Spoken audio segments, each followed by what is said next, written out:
I'm pretty sure I'm going to mispronounce it, but we just played Sidereal Confluence Remastered Edition, a game which looks very, very organized, right? It's not like absolute chaos going on.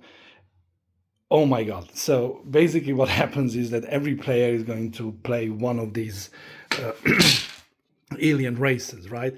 And then you have your stuff. This is your board. So, for example, my friend played this thing which is K Jas Javikalem. I don't know how to pronounce that. As a matter.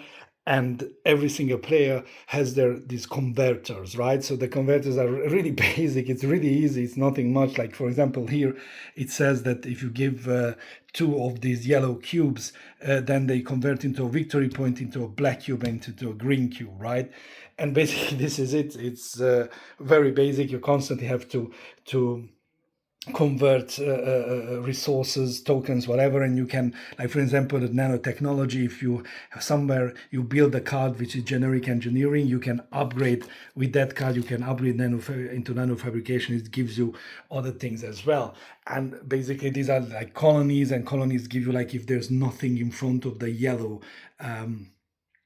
arrow, then it gives it you practically for free when you produce it. And you can have these kind of like technology cards that if you do it, then you invent this new thing, and then you get points, and you get it out of your from your deck. At the end of the turn, everybody gets that from their own decks, right? So it's fun because you actually build stuff by somebody else inventing it. But the core of the game is the trading phase, when everybody at the same time starts to trade. And you can trade everything except victory points. You can trade your ships, all of these, whatever they are, like they have names, like, for example, you have like the yellow is power, black information, and so on, and you have the planets, and you have this special the ultra tech, right, which is the one of the most expensive ones, this token. But yeah, the game basically is a constant trading. Like, you go to this marketplace and everybody's yelling at the same time. You're trying to make trades, and you can promise things, and you have to keep to your promise. And then there's this bidding phase, when you're bidding on this track to get new technologies, or you're bidding on this track to get new colonies, right? And every single player has a unique way to play this. Like, for example, this called the kits are they have the converters are like vertical, and you can upgrade them, and you see that they have like built from two, normally built from one. The red ones have these special tiles, and they have to destroy planets in order to get these converters, right?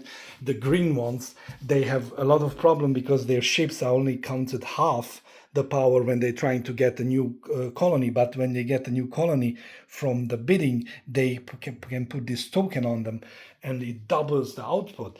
And then you have these full draft, no, whatever. I'm going to start the yellow ones, and they have an interesting thing because they have this deck which is called the relic. I don't know where it is. It doesn't matter. It's like relic planets. They can have this deck where they can destroy planets to create new planets from themselves.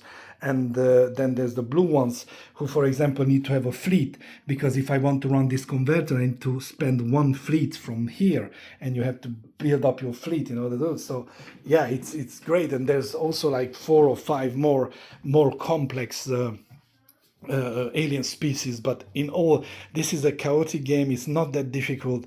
I highly recommend it.